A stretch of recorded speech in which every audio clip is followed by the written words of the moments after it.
అడ్డుపడుతున్నట్లు, అడ్డుపడితే నేను తొక్కుకుంటానన్నా సరే పోయి నేను చేస్తా ఈ పనులు ఆ పనులు అని చెప్పి మాట్లాడుతున్నాను.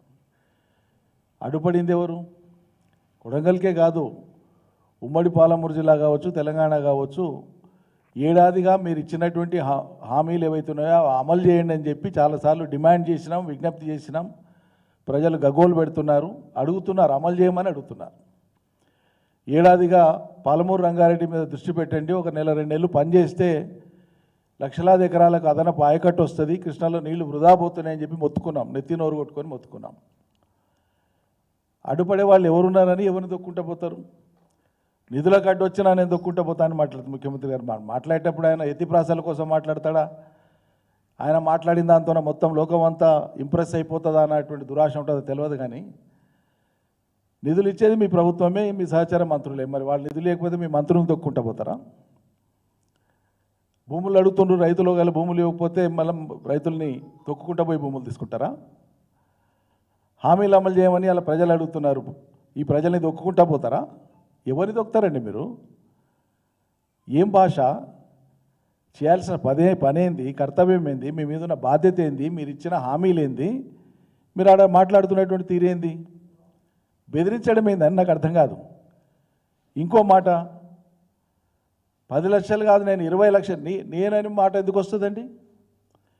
ఒక ప్రజాస్వామ్య ప్రభుత్వంలో ప్రభుత్వ అధినేతగా ఉండేటువంటి ముఖ్యమంత్రి మాట్లాడేటప్పుడు మా ప్రభుత్వం అనాలి, మేము అనాలి, లేకుంటే ప్రభుత్వం చేస్తుంది అనాలి.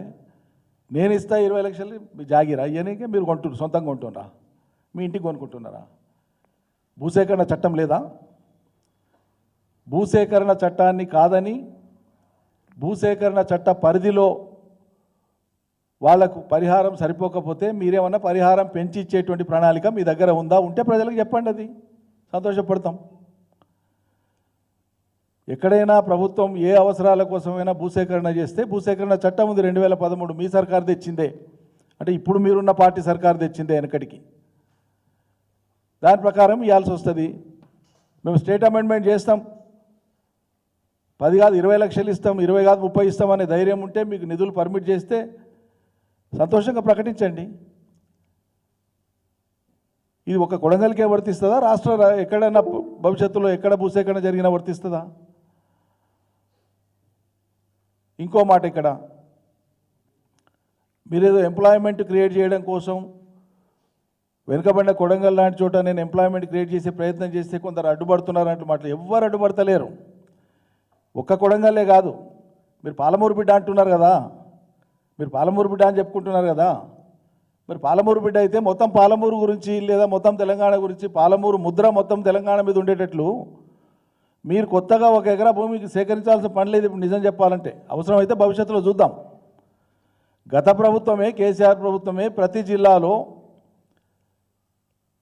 ఇండస్ట్రియల్ క్లస్టర్స్ కోసము ఐఐసి ద్వారా, తెలంగాణ ఇండస్ట్రియల్ ఇన్ఫ్రాస్ట్రక్చర్ కార్పొరేషన్ ద్వారా ఆయా జిల్లాలలో ఉండేటువంటి భూమి లభ్యతను బట్టి, కేవలం ప్రభుత్వ భూమి, ప్రైవేట్ భూమి గురించి నేను చెప్తలేను, ప్రభుత్వానికి సంబంధించినటువంటి భూమి ప్రతి జిల్లాలో 400-500 ఎకరాల నుంచి 1000 ఎకరాల దాకా ఐడెంటిఫై చేసి పెట్టినారు. ల్యాండ్ ఉంది. ఇప్పుడు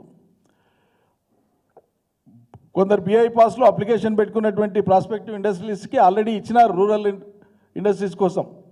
అవి జిన్నింగ్ మిల్స్ కావచ్చు, కాటన్ మిల్స్ కావచ్చు, లేకుంటే రైస్ మిల్స్, పారాబాయిల్డ్ మిల్స్ కావచ్చు, ఇంకోటి కావచ్చు, ప్రాసెసింగ్ ప్లాంట్స్ కావచ్చు. కొన్ని ఆల్రెడీ ఆపరేషన్లు అవుతున్నాయి, కొన్ని మిడ్వే ఉన్నాయి. అటువంటి భూములు సిద్ధంగా ఉన్నాయి.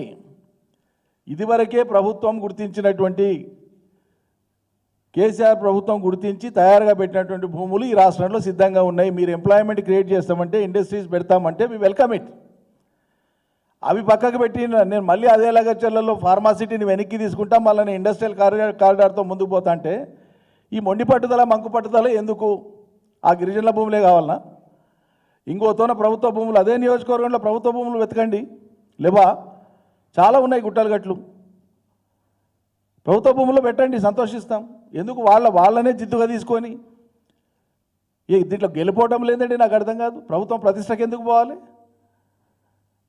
ఆ పేద గిరిజన భూముల్ని మళ్ళా మేము ఇంకో కేటగిరీ కింద నోటిఫై చేస్తాం, ఫార్మా కాకుండా ఇంకో దాని కింద నోటిఫై చేస్తే అప్పుడు ఎవరేం మాట్లాడతారు అన్నట్లు మీరు సాంకేతికంగా పోతున్నారు. అది సరైంది కాదు. మళ్ళీ ఆరిపోతున్నటువంటి నిప్పురవ్వల్ని మీరు మంట పెట్టినట్లయితే, మీరు ఆజ్యం పోసినట్లయితే ఇది తగదు అని చెప్పి మేము హితవు పలుకుతా ఉన్నాం. పాలమూరు సభలో మాట్లాడుకుంటూ ముఖ్యమంత్రి గారు తనకేదో ఆవేదన ఉన్నట్లు మొత్తం పాలమూరు బతుకు చిత్రాన్ని మొత్తం మార్చడానికి వీరభోగ వసంతరాయల్లాగా తానే ముందుకొచ్చినట్టు సంతోషం. ప్రజాస్వామ్యం గురించి చాలా గొప్పగా మాట్లాడుతున్నాను. 2 వారాలకు కూడా కాలేదు కదా, మీ సొంత ఊర్లో కొండారెడ్డిపల్లిలో మాజీ సర్పంచ్ 15 ఏళ్ళు సర్పంచ్గా పనిచేసిన 80 ఏళ్ల పెద్ద మనిషి సాయిరెడ్డి స్వయంగా సూసైడ్ నోట్ రాసిండు. ఎవరి మీద రాసిండండి? మీ కుటుంబం మీద, మీ సోదరుల మీద రాసి చచ్చిపోయాడు ఆయన. నిజం కాదా ఇది? పరామర్శకు పోవడానికి, ఆ కుటుంబాన్ని పరామర్శించడానికి బయట నుంచి పోయేటువంటి వాళ్లను గ్రామంలోకి రాకుండా కట్టడి చేసి ఒక మనిషిని కూడా ఊర్లోకి ఎంటర్ కాకుండా చేసినటువంటి మీరు, మీ ప్రభుత్వము, మీ యంత్రాంగము పాలమూరులో వచ్చి ప్రజాస్వామ్యం గురించి మాట్లాడతారా? కొండారెడ్డిపల్లికి మాత్రం ప్రజాస్వామ్యం వర్తించదా?